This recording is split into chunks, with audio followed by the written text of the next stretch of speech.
And hello, everyone. Welcome to another episode of the WartburG Infusion Entertainment Review. I'm one of your hosts, MrWartburg. Alongside me, as usual, is Patrick, aka Mr. Fusion. Greetings and salutations, everyone.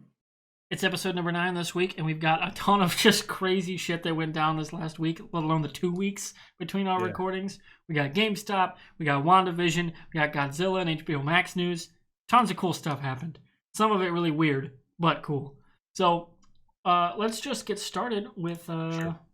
the usual what are we watching playing thing, because I know we got a lot of stuff to get through today. Sure, So sure, Fusion, sure. what have you been up to in the last couple weeks? Rewatched season 3 of Cobra Kai just because it'll take me like 2 hours and change to watch that bad boy. It's like the 30-minute episodes, if that. Great God, great season, by the way. Um, I got the wife to jump in and watch Mission Impossible, and I talked her into it. Now, we did skip the De Palma and Wu factor, the first 2 movies. Mm-hmm. I went straight to the good shit, 3 through 6, and, I gave her a heads up. I was like, "This is a weird" she's like, "They made" first off, she's like, "They made 6 fucking movies?" I'm like, Yeah. "Yeah, they're filming a 7th," and she's like, "What?" Yeah, they're And I said, "On 7 and top 8 of" back to back. oh, yeah, and I was like, "On top of all that, the first 2 are just not very good." Let's be fair, Wu's had a lot of really cool action sequences, but, I mean, That were it just just so cheesy. they were really over the top. And let's not overlook the fact that there is a scene in there that, and it's gonna blow your minds now, guys, if you're listening. There's gonna be a scene in there where you actually hear the audio of the kids, from Roller Coaster Tycoon. Yeah, that's the Most end people missed that. credits. Like, that's the cap of the movie, is them in the park. When they're in the park and you can just hear the kids screaming, and it's like I was in the theater watching this, and I just start laughing, and my this was what, 2001, 2000, Yeah, it was 2000. roughly or very early Yeah. 2000s. My date at the time was like, "What's so funny?" Because I just started dying laughing, and I just said it out in the theater in front of everybody, and we were at the Draft House. Back when the Draft House was like, 30, 40 people in a room, in a theater. I just started laughing. She's like, "What's so goddamn funny?" I'm like, the fucking kids, it's Roller Coaster Tycoon." And someone across the theater goes, "Oh my god, you're right. I just caught it too." And everybody in the theater just started laughing because, back then in 2000, it was a huge game. Oh, It yeah. was a huge PC game. But yeah. Anyway, 3 through 6, I told her, "Hey, it's gonna get good after each film." She's like, "Are you kidding me?" I'm like, "No, 3 is good, 4 is really good, 5 is like, hell yeah, and 6, you're like, what the fuck?" Yeah, Like, 5 and 6 may be perfect action movies. yeah, yeah. And so we jumped on 3 all the way through Fallout. She loved it. I mean, we watched the first 3. We watched 3, 4, and 5, one night back to back to back, back, and we were done probably like at 3 o'clock in the morning, 2 or 3 in the morning. And then the next day, it was a Saturday. It was a Friday night, last Friday, and then Saturday she just was like, "Hey, for the evening, you want to watch the last one?" I'm like, "Hell yeah, let's do it." And she loved it. She thought it was great. She's like, "Man," she just couldn't believe how McQuarrie and J.J. Abrams and who was the other one? Brad Bird. Yeah, They did such director a of The great job with Incredibles. these. Yep, yep. And then also WandaVision, which we'll talk about extensively in the big meat of this show. Shield season, Agents of Shield season 1. I've been just whenever I have time, I watch an episode or 2 of that one. Such a good season. Unfortunately, I think the biggest part of it where people dropped off was towards the back end of the middle, like of the middle act of the season. It got really slow for people, and it wasn't until the final act, the final few episodes where the Winter Soldier is tied directly into it, and that's when things get really good again. I think that's where people kind of turned off of it, the show, like the general MCU, like the general person that just jumped in, after Avengers or through that process that became fans, that were casual fans.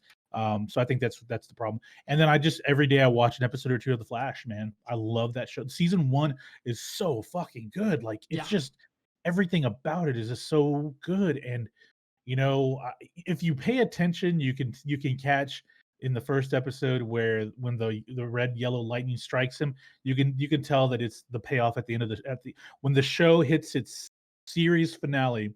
That's the last scene we're gonna get, and I don't know if you know what I'm talking Oh, about. yeah, where he chooses, like, basically chooses himself. Yeah, he has to run through time, and he's chased by Zoom, and they're going through time, and it's through Infinity Crisis where you find out that the lightning that struck him originally wasn't lightning. It was both of them running through him. Like he chose where to land in time, and he decided to land through when he decided to become the lightning that strikes and passes the Speed Force onto himself, his younger self. So that's really like, so spoiled it for people that don't read the comics. Sorry, guys. This is like 40 years ago in the comic book world. But yeah, really good season one, and Yeah. just been playing Arc, man, when I have time. Honestly, that's really it. And I'm And then hoping, squeezing in Apex when heck I yeah, have time. and I'm hoping when they wrap up the whole Arrowverse, that Crisis makes sense. Like that particular Crisis story. What are there, like 4 or 5? Yeah. Because there's in Crisis on Infinite Earths, Infinity Crisis, Final Crisis, Mhm. and there's a 4th one I'm blanking on. Well, there's a middle one that wasn't a comic book series, but a graphic novel called Identity Crisis. Remember that one? That was That the one I one Brad don't. Meltzer wrote. Yeah, that's where Meltzer won the Eisner. That was the one Okay. where Jean Loring ends up killing Ralph Dibny's wife, Sue Dibny. Remember? Oh yeah, they just Okay. introduced her in the Flash. Yeah, unfortunately, like I'm gonna spoil it, guys. If you've never read Identity Crisis, it's a really fucked up story because it's not. It's in the realm, but it's not in the comic book issues. It was just a complete graphic novel written on the side, but it's within the current universe. You find out that there's a reason why what's his name, Doctor Light is such an idiot, and that's because they wiped his mind and made him dumb Oh because yes, I remember the story now. he raped Sue Dibney in the Yes. Watchtower years before, and so they just completely made him an idiot. Like Zatanna wiped his brain, and only a select few of the Justice League were there outside of the big three. And then Batman finds out, and they wiped his mind too. So it's what leads into it's what leads into Infinity Crisis, the second big one in the early 2000s, because then Batman creates what's it called, OMAP, OMAC. the Yeah. OMAC, the Brother Eye system, Yeah. and because he ends up recovering the memory on his own and doesn't tell anyone, and he creates a massive contingency plan for all of the heroes in the world and to stop them if they do something like that again, or they go rogue. And so that's one of the side stories to Infinity Crisis. But yeah, it kind of slowly ramps up into that whole crisis thing that we get for quite a while. And then Final Crisis is the whole one, the one where Bruce Wayne dies. Yeah, of Yeah. course. So but yeah, I mean, Flash is a really good show. Season 1 and season 2 are great. Season 2 is really good, but I'm gonna say season 1 of Flash is probably one of the best comic book shows we have. And I Yeah. say that because so far, because I say that because we're 4 episodes into WandaVision, and this is the shit, guys. I'm not gonna Yeah. lie. I really like WandaVision. If the MCU shows are all on this level, Oh god man. damn. Because Yeah, like I'm just like, I hope that Falcon and Winter Soldier or Loki, they're at least 44-minute episodes. If they're that long, we're gonna get some really good shows, like yeah, a really well written show. So yeah. yeah, I feel like for me, the comic book stuff would go like Flash season 1, Arrow yeah. season 5, fucking stellar. Season Okay, 2 actually is really good too. give me season 2 is really good, but give me season 5 again. Which one was that one? That was the one where Adrian Chase turns out to be Prometheus, the guy trying to like basically Yeah, a season long mind fuck of Oliver Queen, yeah, and yeah, the finale on Lian Yu where Deathstroke comes back. Like holy fuck, what a phenomenal show! And then season 6 completely shits the bed, like yeah. horribly shits the bed. But season 5 was stellar. And then those are definitely the top 3 seasons of any of the Arrowverse shows. Sure. Season 1 of The Flash is just like the quintessential superhero origin story. It's awesome. Fucking love And it. LMD Ghost Rider season 3. Oh 4, yes, 4, season 4 of Shield. Shield was really good. Same with their The season 2 with their Can Shield can you versus other imagine Shield. how that show would, because that was their biggest problem with CGI, but imagine it on Disney Plus with the CGI budget that Disney has. God, Ghost Rider would have been so fucking Yeah, badass. I'm hoping we got a news story coming up about that, but that should be fun. For Yeah, me, so real that's what I'm quick, watching, guys, and playing Ark and Apex is really yeah, it. we need to do an Arc night on stream one of these nights because I've never played the game, so Okay. we'll hash that out. We might be able to wrangle in, I think maybe Joey and maybe Jackie too, because she likes her Ark. So. Yeah, she's got the what's those Dodo army? The Dodo army. That's the Yeah, word. the Dodo Army. Yeah. For me, of course, The Expanse season 5. Sure. It's been kind of anticlimactic so far. It's definitely for me so far the least good season, but that's like even the worst of that show is still one of the best ever on TV. Like it's still consistent. The world is awesome, great effects, good acting. It's just kind of slowed down. But I'm curious on the rewatch, because the prior seasons were all, I caught them all on a binge, right? Season 4 on Amazon was all binged. It was dropped the same day. Finished it in a weekend. It was awesome. I'm curious if this one, if I go back and rewatch them all straight, if the plot carries more consistently. Because the week-to-week stories are slow right now on purpose. You got a character trapped on a ship that's rigged with proximity explosions. Nobody can get to her, and she can't tell anybody that it's rigged. And it's 3 episodes of her trying to figure out how to save herself, basically. So that's obviously slow. It's extremely well acted. It's just compared to what we've gotten in the past, like someone threw 5, I think it was 3 asteroids hit Earth that were covered with stealth technology. So they just fucked everything up. Compared to that, this is pretty slow. But that's not necessarily bad. So I'm curious to see because the finale is coming up this Tuesday. And they've set all the pieces up to meet again, just like they always do in their finales. So I'm very excited to see what happens with that. Yeah. Of course, WandaVision as well. I'm doing Apex. I just played a round of Apex, got second place right before we started tonight. I'm up to like level 67 on the Battle Pass right now. And then, of course, I'm up to Season 6, halfway through Season 6 of Deep Space Nine, which is in the midst of the Dominion War. And holy shit, I really forgot how good that show got at the end. It was really good. It was really good. All right, so on to the news. We got some quick hit stories here before we get to our 2 big topics of the day, those being the GameStop stock situation, as well as WandaVision. So our first one is actually dropped just a few days after we put out episode, I think it was episode 8. Maybe I'm off a week. I don't know numbers anymore. Is what Microsoft basically just really stepped in it unnecessarily. Like there was a pothole they knew was there, and they could have gone around or stepped over it. They're just like, nah, we're gonna put our foot in it. Yep. And that is, of course, the shit they pulled with their Xbox Gold situation. This story is from The Verge about what they changed after the huge backlash. But that is, they essentially were going to double the price of Xbox Live Gold, put it up to $120, which means that's what you need to play multiplayer. It's what you need to. I think they dropped you could run Amazon and Disney and Netflix and stuff without Gold. They dropped that years ago. But to play multiplayer, you needed it. And you got the games with Gold subscription, so you get 2 free games, et cetera, et cetera. But compared to their competitors, they were the only people requiring you to have Xbox Gold for free-to-play games. Like Fortnite, Apex, things like that. So you'd have to pay to be on their service. Their service was better, don't get me wrong. They have far less outages and any better networking systems.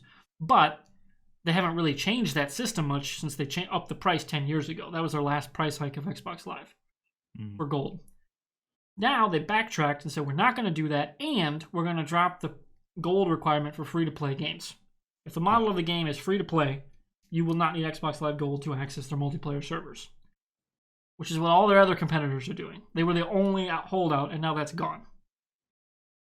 Which is the good backtrack, which is when we were talking, they literally, almost beat for beat, was like, this is what they should do. This is what they should have done years ago, once Sony did this. Once Sony got rid of what were they, PlayStation Silver, something like that? Yeah, something like that. Where you had to pay, I think it was a very similar price structure. They dropped that years ago, and Microsoft just never did. So I'm not surprised that this all went down, but it happened in a day. So I'll give them credit for not making it drag on for forever. But it should have never happened in the first place. That's just stupid. Yeah, and it's going back to the $60 for 12 months, which is nice because that SKU was a disappearing. They were slowly phasing that SKU out, and now that's back. They realized, whoa, this really pissed people off. So they're bringing that back. It was obvious their model was let's just discourage a single individual sub to live and live gold, and just have people jump on Ultimate Game Pass. That was their goal with this. But they didn't really think this through, because the vast majority of the people that are still live gold have no interest in Game Pass. Probably, I know a lot of folks are jumping on, but I'm going to say that the folks that don't have Game Pass, that have just got live gold, are like, look, man, pay $5-6 a month, just a short sub, and I'm there just to play the games online, Call of Duty, to play my Call of Duty online with other people, or play Madden or NBA 2K, and then I'm done with the day. With my Xbox Live, I have Xbox. I have no need to roll in and out of a bunch of older games, which is I'm gonna be real. Like, I really like Ultimate Game Pass, but when I look at it, man, the enticing thing is you get to play a lot of the older games that are on the catalog that you haven't played in a while. They have newer games, but they're not recent games, and so Yeah, like but that it takes. will be changing given what they bought of just this last year. Yeah, that's true, but are they gonna add an additional Ultimate Game Pass tier I for, don't think like, so. for like, they might call it, like, VIP or I something don't see stupid them like adding a that? third tier to Game Pass because there's Game Pass and there's Game Yep. Pass Ultimate. Oh, yep. I don't. They've been outside of this one like fuck up. They've been very smart about how they've kind of split up their system. Like you Yeah. said, a lot of the gold users were probably their more casual audience, right? Sure, At sure. least a Mhm. fair chunk of them were. Yeah. And that's totally fine to just be like, hey, you need an Xbox account, meaning you need a verified email, so that way they can push out promotional offers for like Game Pass and Yep. stuff. But you Sure. can do whatever. If you're going to play on Madden, don't care. Well, actually, I think Madden might actually still need gold, Yeah, because it's given part of EA now, because so it'll need EA part of that's Game not a Pass free now. to play game. Yeah. You still got to pay for that. But like your Apexes and your Fortnites and your Warzones, like which is a Yep. fair amount of casual audience there, that can just they can just have a plain old Xbox Silver account. It's what it used to be. That's gone now, but it's just Xbox account. And you got your golds for people like playing like Madden. Again, more casual people. Then you push them into you find your people that are going to be doing the more hardcore stuff. And like, hey, here's Game Pass. Here's Game Pass Ultimate. Might be worth your buck. Your bang for the buck. And for me, it is because like Yeah. Doom Eternal. Holy shit, that game fucking ruled. And it's Yeah, on hell Game yeah. Pass. And like, look at their pipeline. I really wish. I wonder how it would look if COVID hadn't happened. Like what would have been there now. Sure. But it's still a fair amount of games, especially a lot of indie titles right now that are getting a big bump in the revenue side just for that. Yep. So it's a good service. I think it's going to be better, but I don't see them adding a third tier because that's just like too much fragmentation. Yep. Like the only thing I could see them doing is a specific Game Pass for PC SKU. Okay. Like, because Game Pass itself, the actual original Game Pass was just console. There's no PC crossover. There's no PC crossplay, right? I could see them doing away with the Windows Anywhere thing, which they tried for Xbox Anywhere. That was kind of their prior Game Pass cross-play system. I could see them doing something with that where it's strictly on the PC side. Okay. But they don't have that many games to really necessitate that. Like games that run better on PC. Okay. So that might be the only place I would see them adding a third SKU because you've already got two for Xbox that are different enough because Ultimate includes the Game Pass for PC. Like that is something that like I think makes sense. Now it wouldn't like surprise me if they stepped in it again and did it, but I just don't see why that would be necessary because like this news came out around the same time from the 27th was that they're up to over 18 million subscribers right now. Mm-hmm. Which when you factor in, $10-15 a month once people get off their trials and whatever, and that's going to snowball both on the subscriber side, like the count side, and the actual revenue side. And Spencer said it's already like not profitable, but like basically paying for itself. Mm-hmm. Like that was the quote I think I saw floating around somewhere. And as those, as they can start touting, hey, Halo's out, you can play it day one. All these Bethesda games are out, you can play it day one. Like once they get those games done and in the out of the pipeline and into consumers' hands, I think you're going to see that number skyrocket very quickly. And I bet that's what they're banking on. Yeah, that's what it sounds like. They want to be a Netflix of video games, Yeah. which makes sense. And I mean, the only difference is that Netflix spends a shit ton of money licensing out, and two, their original content. They're over leveraged. I don't think Microsoft would allow Xbox to do something like that with the video games. And they own their IPs. And they own their IPs now, which is, more or less. Like Control just hit Game Pass, or is going to in February. They don't own that studio, but like the studios want to be there. Yeah. Right. Well, I mean, and here's the thing: we've talked about this a couple times with Game Pass, very early on, and how it's been profitable for the indie games and some of the other developers. The AAA's are liking the kickbacks they get from the subscription monthly. At what point does Microsoft go back to the table to renegotiate? Because I don't know what you said it's paying for itself. Okay, how much of that is what's their what's the overall the net earning on that? I'm Yeah. curious what the net earning is for Microsoft, what their incentive is outside of just massive traffic. That's really, I mean, you think about it, they're on Azure servers more than likely, and Hmm. which is a Microsoft product.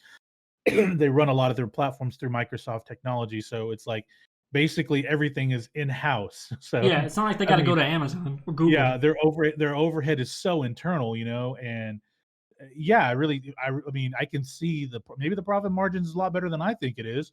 But you've said this a couple times that the developers are really liking the money they're getting out of this as well. Developers are very happy to have their products on Game Pass.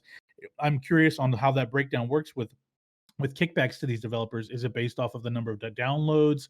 Is it just an overall balanced net amount? I'm curious on how that works Some have with said they my actually just see straight up more outright sales after it gets on Game Pass. really. Because it essentially, like their thinking was, I think it was, I was listening to Play Watch Listen, I think it was Mike Bithell. He did like the John Wick's Hex game and stuff. I think he Sure. did Thomas Was Alone. I think that was him. Sounds Okay. right. And they were like, yeah, we see more sales just once things get on Game Pass because word of mouth just skyrockets. Like overnight. It's just boom, everyone's talking about it because, oh, I played this for a night and it's awesome.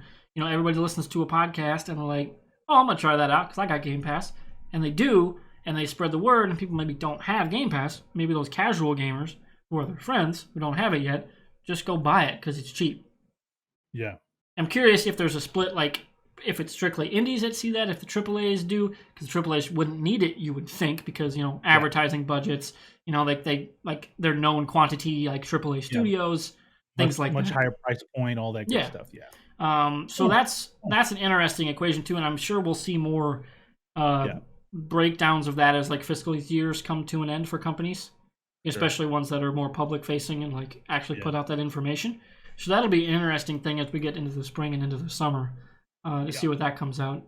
I think the biggest thing with this is I'm tired of these companies, and it's this is two generations now of consoles where both Microsoft and Sony have done something to this level. They need to stop. They need to stop thinking of their end customer as focus group. They need to stop that. Like last console, it was about completely removing, making everything 100% online all the time. Remember that? Yeah. And the backlash for both was so huge that the next, like a day or two later, they both announced, yeah, we're not going to do it after Well, all. Sony did Because it day of, which is why they Sony did day dunked of, on and it them. was like Yeah. a day or two later, Microsoft was like, yeah, we're going to go ahead and refocus And and then not do cut that. to 7 years later, that's just the standard. Like Microsoft was ahead of the game, literally go point for point, like the DDRM, the anti-piracy stuff, the always online stuff. Like that's still that happened. They were just Yeah. 5 years too soon, Yeah. and it made them look bad because of it. It's like, well, Yep. the industry went there anyway, but they lost a whole generation because they went too soon. Yep. Yep. Gaming needs to stop considering the end user as a focus group. They need to stop that. Yeah. They have focus groups, and then really take the feedback and really look at it and make a conscious decision on what the next step should be, rather than just throwing something out there like this. And then if you get bad pub and you get a bad reaction, just okay, we're not going to do that. We're going to change it back to what we had it before. It sounds like they really aren't committed to what they want to do. Like they're not committed. They're expecting the end user to figure it out for them. That's Yeah. how I see it. But it's just weird. It's just out of character for Microsoft. Like given Yeah. the last 3+ years of their marketing messaging and just Yeah. general action in the marketplace. Like it's very out of character. So I'm curious if that's a one-off. I don't know. It'll be something to keep an eye on. But moving Sure. on, a couple another quick hitters that are Disney related. We brought up Sure. Agents of S.H.I.E.L.D. earlier. There's a rumor Mhm. floating that they're going to be looking at a revival, maybe like a contemporary. Because it's not going to be like a direct pickup of Agents of S.H.I.E.L.D. on Disney Plus, because that was after, I want to say, season 4. They took a hard turn, like, nope, we are no longer MCU. This is alternate universe. This is a what if world. It's not the MCU proper. So I'm curious if we'll see some of the cast, which was very well received and are just really worked really great together, get Sure. brought into a actual canon universe where S.H.I.E.L.D. is rebuilding itself post Winter Soldier. Where a lot of the groundwork would already be covered because seasons 1 through 4 pretty much went through all of that. and then I'm curious, like, is Clark Gregg in? Is Chloe Bennett coming back?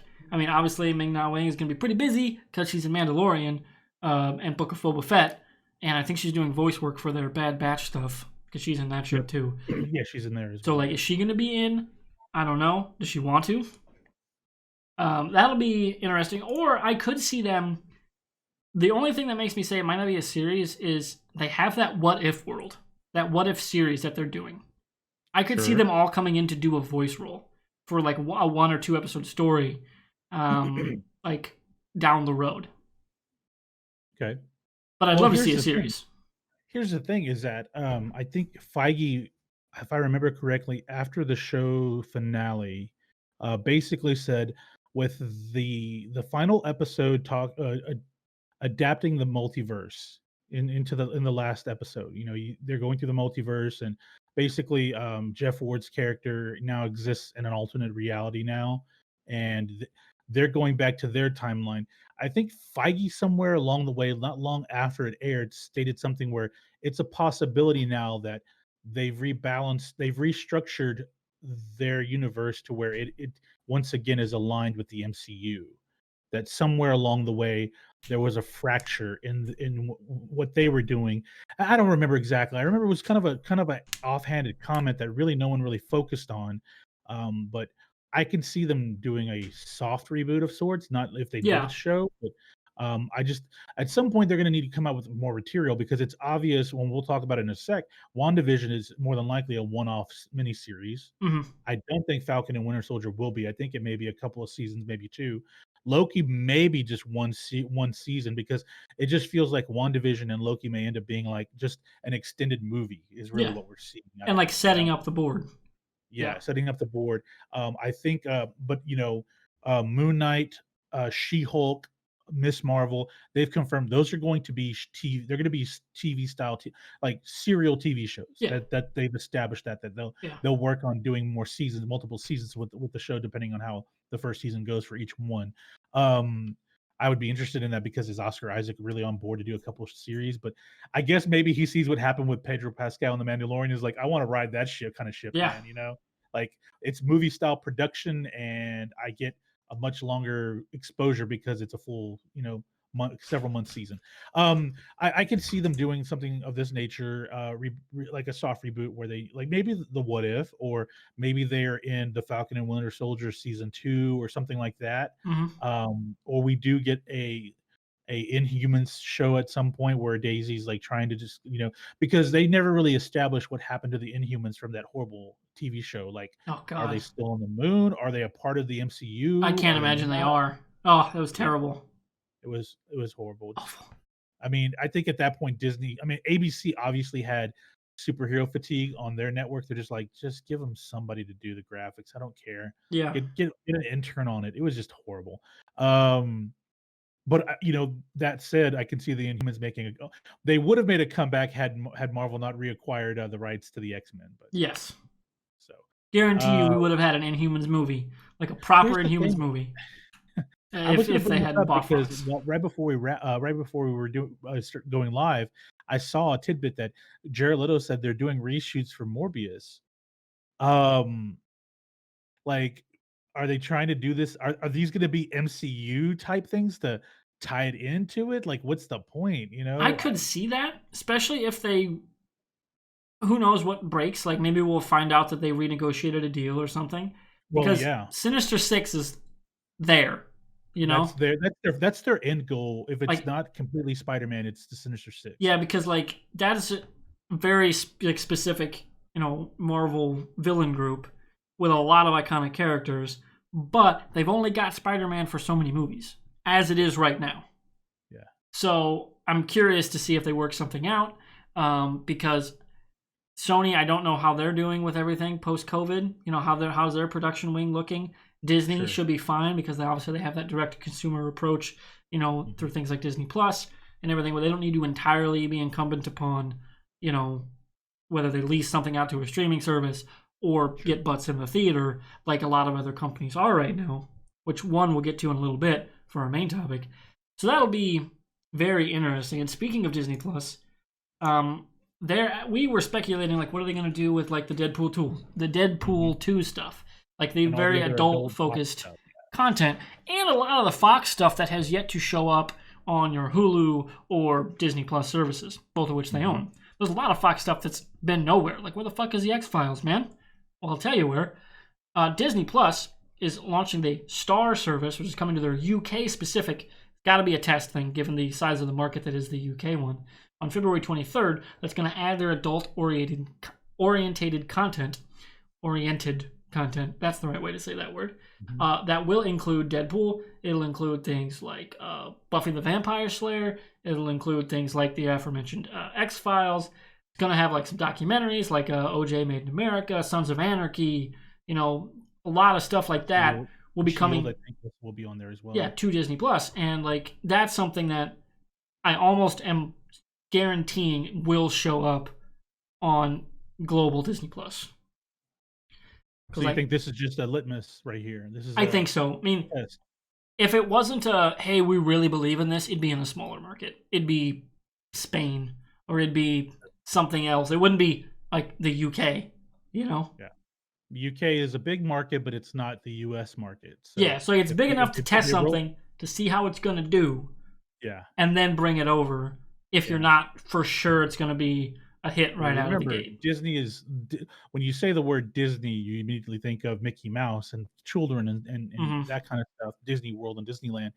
They're it makes sense that they're very focused on not damaging the Disney name US based, like Yeah. on the US side of things. So yeah, it makes sense to do this in the UK. You're right though. I'm surprised they didn't try this in another market like India or somewhere else that's Mhm. got a large like a large viewer base, but their imprint, like their child imprint, isn't the same. There Yeah, isn't as exactly. important to them as it is in the US. Yeah. Yeah, like they But I have told a you, I'm surprised they didn't just put all the content on Hulu because there's still so much adult content on Hulu, yes, and it's just. But I think they really want to have, they really want to have the content they bought under the Disney banner. which makes sense. Again, it brings into the question: what the fuck are they going to do with Hulu? Like, I mean, Hulu Live, that's definitely a revenue generator because Hulu Live is really good. I enjoy using it. Okay. And it's a great aggregator for like, hey, HBO Max you can sub, Star and Cinemax, all those things you can sub directly through this platform. Keep it separate from the Disney brand name. I like that option. So I'm curious what the hell they're gonna do with that. Yeah, I mean, I don't know, man. It's weird because it I thought I remember when they announced they were acquiring Fox or the rumor had started. I said everything adult related is going to be on Hulu. If they're going to bring back all of the Netflix Marvel shows, they're going to be on Hulu. And Mm-hmm. it sounds like they want to do something with Charlie Cox and Daredevil. They're going to have him in Spider Man. He's apparently finished shooting his scenes, but um, they're going to want to do something, whether it be a show or a movie.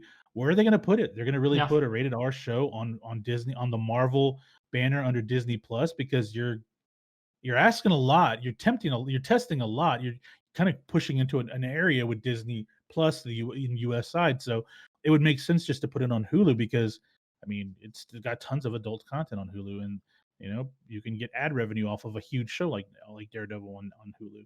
It just sounds like I think they're testing it, but I think they're still not certain what to do with everything, including Hulu at this point, yeah. like going forward. I know they when they took over Hulu completely from what was it, CBS and Fox, yeah, Comcast, they and didn't. Universal It would had a sounds like stake, but they sold years yeah, ago. yeah. It sounds like they're just kind of still in limbo of what they really want to do with it. Yeah. Hulu. Hmm. So speaking of HBO, because I brought it up a little bit ago, got two real Yeah, quick stories. I think we're gonna skip the boys one for a later time, just because sure. we're already at like 35 minutes. Yeah. Number one, Snyder Cut is dropping on March 18th. Hmm. So real Yep. quick, I want to get your like, are you gonna watch that weekend and the following like week and a half or 2 weeks maybe? I don't know the time. March 31st, Godzilla versus Kong is coming out. So where are you at Uh, on those two movies? Are you more interested in one or the other, or one is just never going to be watched? I was very curious about Godzilla, Kong versus Godzilla, and then I saw the fucking trailer last week, and I said, "I'm all in with this Mm-hmm. motherfucker because it looks like they're getting real and they're doing a good job with the CGI and the story. The story looks good. I mean, all I hope is it's not too much. I'm hoping that the movie's not just overexposure of the humans and then very little Well, exposure of given what Godzilla. we saw in King of the Monsters, I'm not that hopeful for Yeah. that part. But it's cheesy, it's cliche, but it serves a purpose by being cheesy and cliche because Yep. it sets up the monster fights. And obviously, with the trailer, they tell you there's a deeper backstory to the monster fight too, which is something I Yes. really like. Yeah. With the weapon and the hand and all that stuff. It's like the handprint and like Yeah. they're telling you that the king of the monsters. There's a story behind it. I'm interested to see that. Yeah, definitely. In regards to Snyder, I'm gonna watch it, but I don't have a whole lot of hope for it, man. Honestly, I really think I think we're really hyping something where it's not going to really.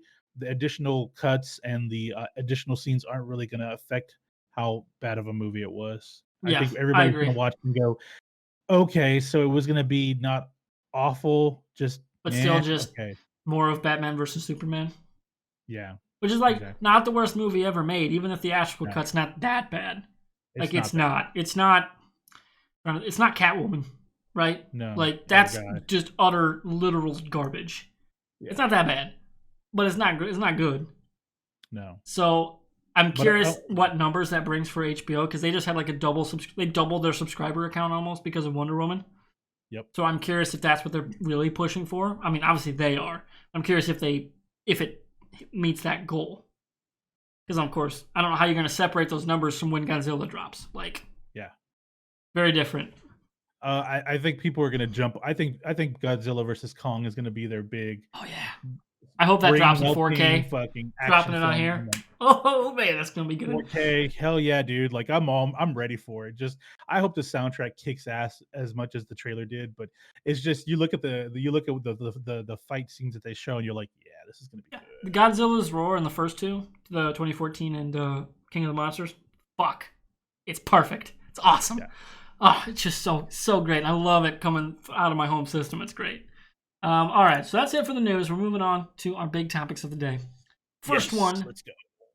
being the GameStop just utter chaos that happened on Wall Street this last week. Madness. Just so Fusion, you've probably paid more attention to it than I do because obviously you actually do investing. I don't. I don't have the money for it. But what happened? Okay, so there's a I mean you know by now it's called Wall Street Bets. It's a subreddit, and basically they just talk about it started initially about just talking about stocks in general, where to invest, where not to invest. But through COVID, a lot of these guys ended up having a lot more time to really dig deeper into the information. And one thing they found out was about they really saw the problem with short selling. And I don't want to go into full detail what short selling is, but basically, guys, a big company, a hedge funder group, like a firm of basically rich kids or rich guys. They pull their money together to become like a hedge fund group, and they have $1 billion, and then they invest in businesses, or the other thing is they invest in the marketplace.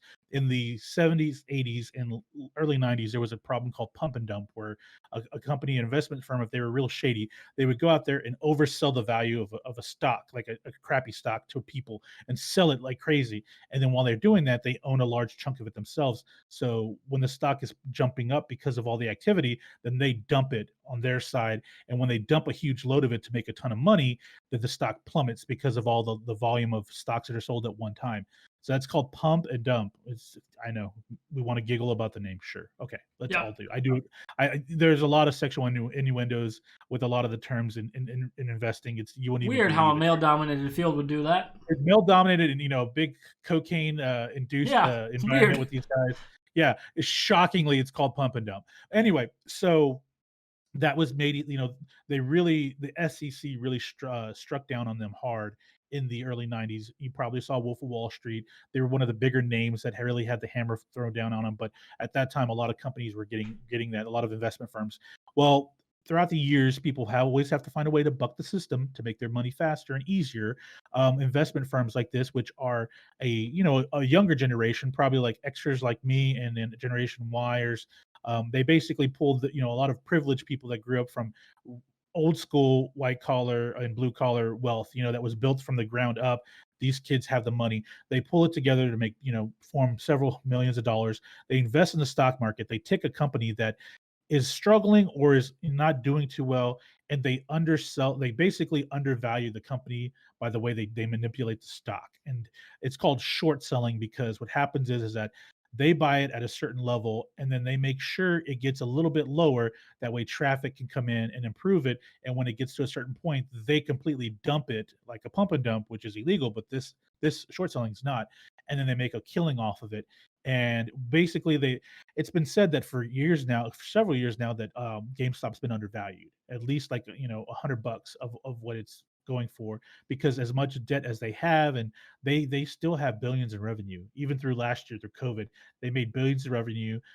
They were able to turn a profit barely, but they just have so much debt that they have to pay off, like billions in debt.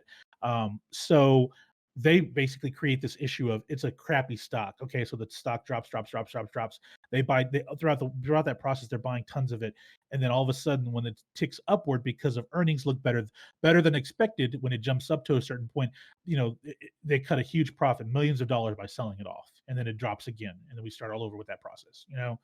This happens a lot in the tech world, and basically just in the stock market. A lot of businesses are short sold. Apple is actually one of the bigger names that's short sold right now. It's been short selling for years now. But because people aren't aware of that, the average person doesn't understand this kind of stuff, because they don't have the volume of cash to really influx, pull in and out of each trade. So basically, Reddit just said, you know what, we've read up on short selling and how what they're doing to GameStop, and we're going to do it too. Reddit took their whole the model of what they've been doing for years now, for decades practically, and they did it as well. Several hundred people bought into the stock. It skyrocketed. The problem with this is that when it skyrockets, which it has, it started at like $9 a share. Now it's at $300 a share, and the goal is to get it to $1,000 a share, which it is possible next week. Um, it makes Melvin Capital, who had owned a majority, it was the equity firm that had a large chunk of stock. Their stocks will become worthless. Then they'll be insolvent, which they'll be bankrupt. Yeah. Which was kind of part of the whole process. But there was a whole nightmare scenario on Thursday where not the SEC, but basically there's rumors that the investment firm that bailed out Melvin Capital, also it gives revenue to Robinhood, the free trading app that most common people like. I use it as well from time to time, but like the average individual was using a free trading app or E-Trade, place like that. Well, they basically put pressure onto these apps and these brokerages firms to stop trading those specific stocks. They call them meme stocks, which are AMC, GameStop, BlackBerry, Nokia, and then Dogecoin got jumped into that mix, which was kind of Yeah, another funny story Dogecoin. altogether. Yeah, just But what? but whatever. Yeah, but basically, it's a bunch of Reddit users that just said we're taking this back, rather than one firm with a handful of millionaires making billions of dollars. Here are a bunch of $100 heirs that are going to make hundreds of thousands of dollars. One guy, he bought it at when it was $9 a share a year ago. He bought 50,000 shares. His $50,000, like his $70,000 investment, is now valued at $33 million, but he's not selling a single stock because it's about proving a point to all the people on Reddit right Yeah, now. I love I love all the shit that has come down from Yeah, this whole chaos of just like the hold the line, you know, hold the like line, man. hold the line. And like I saw a meme today with it's a Simpsons one where the guy's like hitting his son and he's like, that's how you do the thing. And it's like Yeah, Reddit slapping Parlor. That's how you start a revolution. It's yep. like, It's just the memes from this have been great. My favorite one is basically the user that started this all. His screen name is Deep Fucking I Value love that. It's DFV. perfect. The scene where what's my name from Breaking Bad? You're Yes. goddamn right. Oh god, and it's always there's a bunch of these guys. You should go look them up. But it's always you see one person is Wall Street, one person is Reddit. The Wall Robin Hood Street head. Men in Robin Tights one. Ah, stellar. Oh, it's great. It's great. But the crazy thing about this, it's just like the privileged in this country. On Thursday, these guys are the rich were crying for it's not fair what's happening to them. It's not fair. It's Yeah. not fair.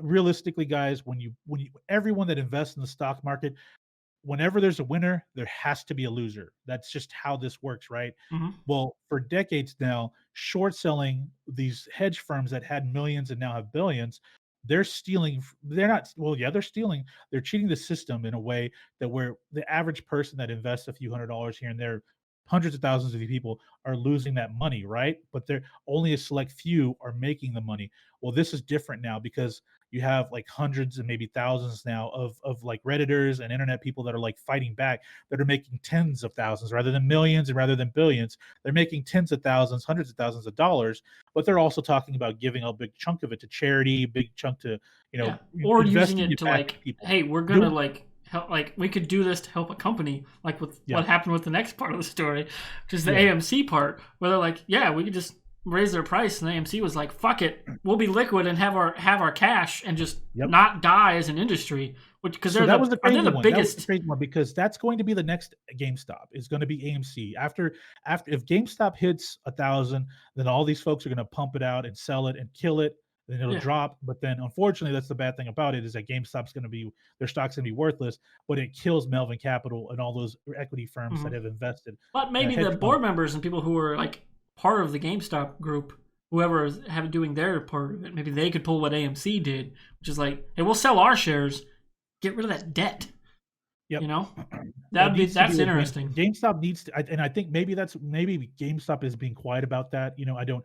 They probably don't want to. They don't want to give full clarity because they don't want to create any Yeah. dips. Because when you see the stock jump up and down, when you see those dips, that's when that's when the average person should be buying stock when it dips down.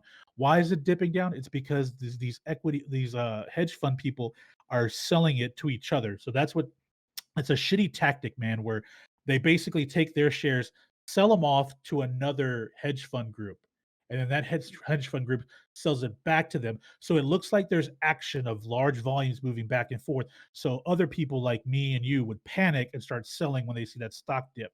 And that's stock price manipulation, guys. That should be just as illegal as an old school pump and dump. But anyway, what AMC did was, you're right, their stock skyrocketed, it doubled, because on Thursday, Reddit jumped into on AMC. AMC's like, okay, we have several billions of dollars in stock value now we didn't have before. We're going to sell out a portion of ours and live off that cash through the rest of COVID. I'm like, Reddit just fucking realistically, Reddit just saved the movie industry. They Yeah. really did. They were They like, really did. HBO broke it, and like Reddit saved it. Like, Yep. hell It's yeah. crazy, man. It's crazy, and yeah, it's gonna be interesting next week because at some point the SEC has to step in and drop the hammer on either Robinhood, um, Melvin Capital, E-Trade, those companies that really started bottlenecking. Because remember, guys, we're supposed to be a free country that we have access to what's called a free market, where you should be able to put your money whenever you want. And when a company like Robinhood sells it as we take from the rich, give to the poor. Oh, by the way, though, they're owned and operated, a large chunk of them, by a rich billion-dollar Yeah. hedge fund group. It's like, isn't that false advertisement? So what they did last week, it's going to open some eyes, and we're going to see what either the SEC is going to have to really jump on their backs and get and hopefully Congress does have some hearings about this. But if not, then they're gonna push for legislation to allow these funders. And I've become I've dubbed them now hedgers because they're hedge funders. These hedgers, if they do something legislation in their favor to really hurt individual traders, then it's going to look really bad. So I don't see the SEC doing that because it's just with transparency. But you never know, man. We Yeah. have a pretty corrupt government because we have politicians that on both sides that really want something to be done of what happened to people on Thursday. But at the same time, a lot of their constituents on both sides of the aisle are very quiet because they have stock in a lot of these private equity firms and these private hedge funders. Mhm. It's like, and they're quiet because if they speak up and you come to find out that this person invested $1 million or $3 million of their personal into this hedge fund, it's going to be a really bad look, and it's going to be people from both parties, Yep. honestly. And But that's I'm why they're being quiet. Yeah, I'm very curious what will come out of Congress this week on this, because I mean, you look at who's in charge of the Senate Finance Committee right now, Yep. Yep. Bernie Sanders. Yep. So And then AOC, she's on yeah, she's on that board, and yeah, she's when it happened, it was weird. I'm sure you yeah. saw it. Her and Ted Cruz agreeing with each other. I And then was like, she's like, "Hey, well, you did try to have me killed a few weeks ago, so yeah, how so about I you don't want fuck to work with off?" you. But Like, for like 1 minute, we're they all like, agreed with each other. we're like, what the fuck is happening The today? world Like, is imploding on yeah, itself. yeah, like are we like, yeah, is the universe just folding in? Oh man. But yeah, that's a little bit about GameStop. If you're willing to spend $300 on a share right now, the goal is to get it up to 1,000. Here's the thing, guys. there are no guarantees with stock trading. You can try to predict the best you can, but and I tell this to people, if you want to jump in for the fun, go for it, guys. But if you stand to lose a lot, I don't recommend doing it. Like if you really feel like this is something you can't gamble on, because it is a gamble, it really is. It's just more of a strategic gamble than going to a casino, honestly. Yeah. You try to predict. You can predict a lot better than, unless you can count cards. You can predict a lot better in the stock market based off of rumors and news. But I'm going to tell you right now, guys, if you don't feel like you're in a good position to potentially lose what you put in, then don't do it. Then Yeah. don't do it. Just Kind of watch the like ride. It'll be fun. going up to a poker table where there's a guy who's got like all the money, and then you show up, you're like, I'll buy in on this table, and then not like he's gonna immediately ante up and get you off the table. Exactly. That's really Like, that's that's the stock and market. that's what they did. That's what Melvin Capital tried to Yeah. do. They tried to do that. They're like, okay, well, fuck it. We're gonna go ahead and try to buy in more. And then Reddit was like, okay, you know what? You're gonna buy in more. We have the numbers. We're all gonna buy in more. And then there are whales out there. There are millionaire whales like on Reddit that just their whole day they're Yeah. semi-retired. They have millions of dollars in the bank and they're just online dicking around. They're like, fuck it, I want to jump on this to prove a point. Yeah. We're tired of the system cheating the average American, and Yeah. so yeah, I mean, if you want to, I definitely recommend keep an eye on it because next week's gonna be very interesting. What happens next with Mhm. GameStop? Yeah. So pivoting now to our topic B, which is going to be our closing Ooh, topic and then our closing thoughts. Let's get back on the a different side of nerdiness, and this is yeah, back to comic book stuff because it's time to talk yeah. WandaVision. And Fusion, I gotta sneeze, so I'm gonna let you take the start of this. Okay, so we're up to episode 4 now, and this week was a little different because it was I guess, somewhat flashback, and it basically exposed. Oh, there he goes, blowing his nose, guys. He's blowing his nose. Hopefully, he's doing better now. Did you clear out? Okay, you're cleared out. Good. We're I'm back. okay. So episode 4, really good. Opened up with a good little flashback. I forget her name now. It's Rambo's daughter, Monica from Rambeau, Monica Rambo. It's Monica. which is a great last name, She, Rambeau. yeah, I know. I love it, man. I love it. You find out her backstory. Here's the great thing about this flashback. It actually takes place after the return from everyone returning from Yeah, Endgame. After we that was call it a the blip. stellar opening. We call the disappearance the blip. Are we calling the return something else too? Well, Blip. I don't Let's know. call it we have the blip. We have the blap. How's that? Let's just call it the blap. Yeah, We're calling it like the blap. in the aftermath, like God, the opening in the hospital before the credits. Holy shit! It just shows you like we really didn't consider. Well, we all make jokes about it. Like what happens if someone Well, was Spider-Man walking made nude? jokes about it. That Yeah, was the what first happens if movie. someone was walking naked around their house and they disappeared? And Yeah. the house has been taken over by someone else 5 years later. Hmm. And I yeah, Aunt May made a joke about that. So, but it's it was really good because you got to see actual returns, like people rematerializing in real time. And she realized her mom had died several years before. So, uh, you know, um, Carol Danvers' best friend is no longer a part of the MCU right now. Like in current time, she passed away uh, after Infinity War, between Infinity War and Endgame's Hmm. 5 year gap. She died of cancer. So that she was actually a part of Shield. I'm sorry, Sword. Let's correct myself. We get the full proper introduction to Sword. Yeah, which I was Um, not expecting.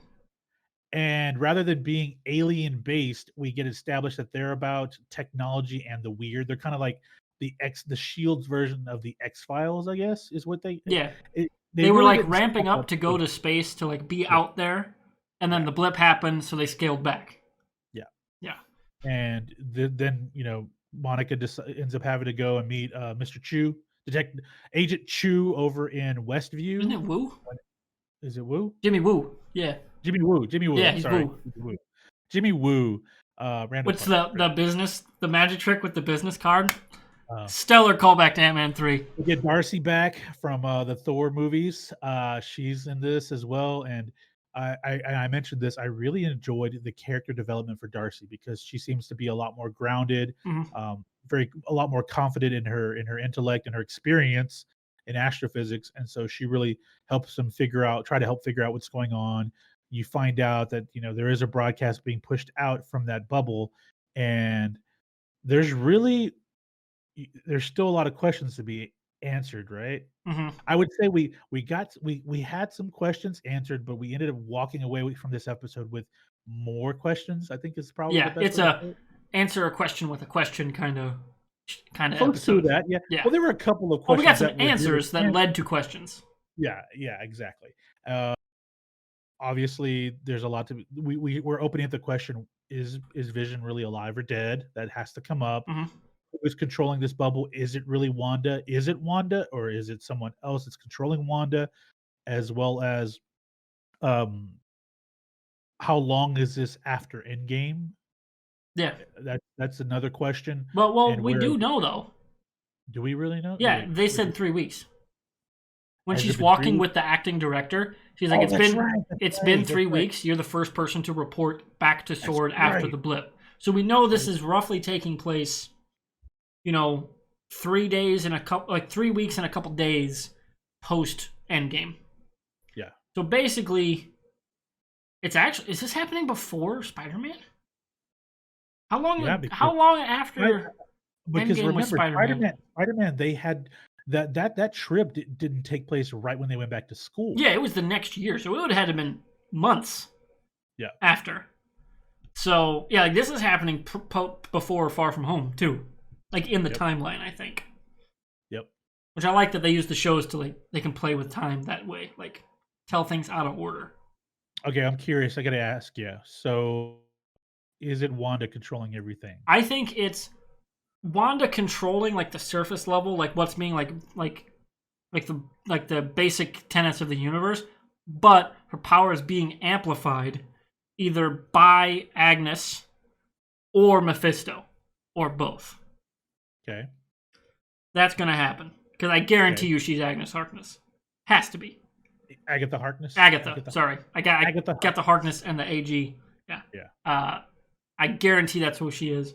And Mephisto has to play in this. If they're doing multiverse stuff, because Feige says we're not doing an Avengers movie for a while, so we're doing multiverse stuff. Mephisto has to play in that. Has Okay. to. You wanna know there and Paul Bettany has said there is going to be a twist at the end of this, He said and, there's an Avengers actor we haven't seen yet. yeah, there's an Avengers actor we haven't seen. There's a big twist, and then there is no, he didn't say Avengers. He said a big A name big, actor big, he's big never name in worked. the MCU we've seen before Yeah, but he's never is worked. coming back. Yeah. Yeah, And that's what makes me wonder. I wonder if if it's Wu who calls in Pym and Scott Lang. Because I mean, if anyone's gonna do the science part of some of the stuff, Hank Pym's a good choice, yeah, makes sense. Makes sense. and Wu is on I scene. I think because there was I don't know if you caught it, but I know Chris caught it after I mentioned it to him in this when we have our spoilers in the Oh Discord, our yeah, little spoiler channel. After he watched it, that the shape of the barrier is a diamond shape, right? the hexagon actually. Hexagon. So there's the Mind Stone right there. I my theory is Randall Park did say she's controlling all of it, meaning she's controlling all of it, meaning Wanda's controlling this whole thing. I don't think it's Wanda that is controlling the barrier. I think it's Vision. I think he's alive and he's controlling her to some level. I think what happened was Meph- Mephisto, she wants him back, and Mephisto is going to show up for the first time in the MCU, and he's going to play a more of a background character role, right? Mm-hmm. He's going to offer to bring him back to life, and but there's a price to be paid with that. And when he brings him back to life, Vision just snaps and creates that barrier. That's what I think happens. Like he doesn't have his full faculties, and he's the one creating controlling everything. That's my theory, just because I did read the whole thing with an Avenger we haven't seen yet, but also I think there was another thing where Benny said that there's going to be a major twist at the end, and I think or where there's going to be a huge twist towards the end of the season. So I think it's going to end up being that it's Vision controlling everything. Now, whether he's controlled by Mephisto or not, I don't know. But seeing that the barrier is a diamond shape, that kind of led me to believe. Yeah, I was thinking about this, and I was like, yeah, it's probably Vision. I can It's see that. probably Vision. Yeah. Now it does throw into question though. She does have that flat, like she looks at Vision at the back end of episode 4, and he's obviously dead Vision because she sees him dead with his head crushed in from where Thanos pulled out the Mind Stone. That I don't know how to answer that. I'm still thinking about how I'm Yeah. gonna let that connect to what my theory here. Well, it could be just Vision's AI, like the actual brain, like through some other system. Like maybe it's AIM or somebody's like this Sure, was their facility, sure. and like that's where his body was taken, and they've recovered his AI from like Wakanda or whatever because they were studying the Mind Stone. So, Here's something you have to consider though, and it was brought up in Age of Ultron. Um, Ultron existed inside the Mind Stone, right? well, he Vision does. He was going to No, no, no, no, no, no. transfer. He was going to basically give himself a soul by using the Mind Stone, because he did, but No, he no, didn't no. do it yet. Okay, okay. So I thought the construct of Ultron, his conscience, was existing inside the Mind Stone. I thought that Tony and Bruce, when they were in the tower at some point, where he introduces the virtual construction of Ultron versus Jarvis, when compares them, they basically he tells them this is what's inside the Mind Stone, and it is Ultron. But he doesn't have the name Ultron because that's Tony's AI name that he wanted to call Ultron.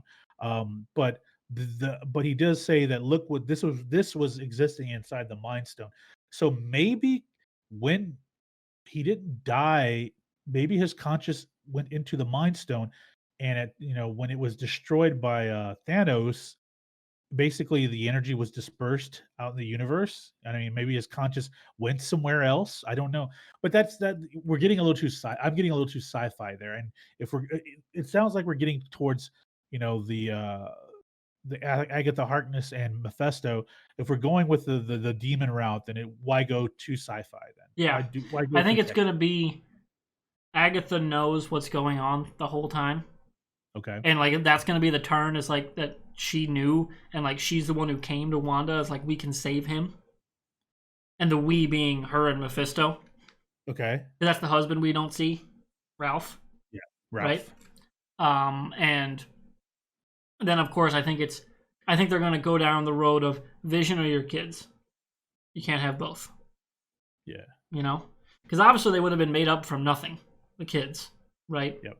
So it's going to be he takes their power, which like she created, or Vision never gets brought back. I think that's where the choice is going to come down to, and I don't know. I'm But curious.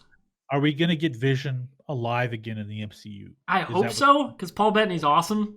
I really And hope we do. we didn't get a whole lot of him. Like in Civil War, there wasn't much of him, in No, my opinion. There could have been so much more.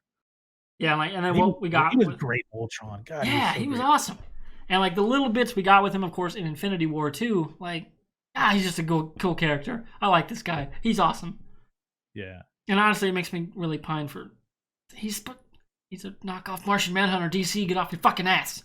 But whatever, whatever. Whatever. Yeah, I'm Um, curious where yeah, they go. They got me like I was kind of teetering because episodes 1 through 3 were kind of that style for me. yeah. It's hard to just get through consistently with like it's kind of not cringy is the wrong word, but it's that like reaction that cringy or content kind of gives you. It's like I just want to get through this and see where they go, right? I just got to get past this. This episode we go. All right, I'm in. I'm all in. Let's go. So I'm very curious to see where they go. It was a great episode, and you have to admit, Randall Park and Kat Dennings have great chemistry Oh hell together. yeah! I want to see Like them go and figuring out Mister's. If they make a yeah, Shield show, fuck yeah, get them in it. I That'd would be yeah. awesome. I mean, if you don't want to bring back Fitzsimmons, Fitzsimmons, boom, done. yeah, yeah, Yeah, you can have Darcy and Jimmy. yeah. She'll be Fitzsimmons. He'll be like Ward's character, like Coulson's like assistant, and then you've got hopefully Daisy Johnson. Yeah, that's a Shield team, man. But you know what, man? I'm gonna tell you right now. It sits in the back of my mind. I have a real big problem with we have Phil Coulson as an LMD in the But universe. if they soft reboot, he doesn't have to be. That's very true. I didn't think about that. Yeah, he could And just be Phil Coulson. well, and the thing would be you could the thing you can make different. You could do a soft reboot where he's Phil Coulson, he's alive, but you have to explain how he came back to life, right? Mm-hmm. Because in Avengers he was dead. 2, you can technically reboot Daisy and have her rediscover her powers as a mutant. Yeah, Ah, there you go. possible. Ah, okay. Yeah, Ah, I'm curious to see but I where mean, they. I'm hoping we get some of them because I'm. Everybody needs more Clark Gregg. He's awesome. yeah, He's yeah, awesome. Get him in more MCU stuff, people. I agree. I Yeah. agree. All right. So closing Yeah, this is thoughts. really good, really good, really good, really good episode 4. Can't wait for the rest. Hmm. So any closing thoughts? Anything you want to touch on before we go? Anything coming up in the pipeline in the next 2 weeks that you're interested in checking out? No, I'm gonna ride the wave of the shows that I'm watching now. Ride the wave of the GameStonks is how it's been dubbed. The Yeah. insanity. Guys, seriously, you need to go read up on it. It's a really crazy story. Uh, Yeah. It's just it'll make you angry to see that there's just a handful of billionaires that are really exploiting the system that the average person like you and me are getting screwed out of every day when it comes to short selling company stocks. They're manipulating a system to where they can cash in and we end up suffering.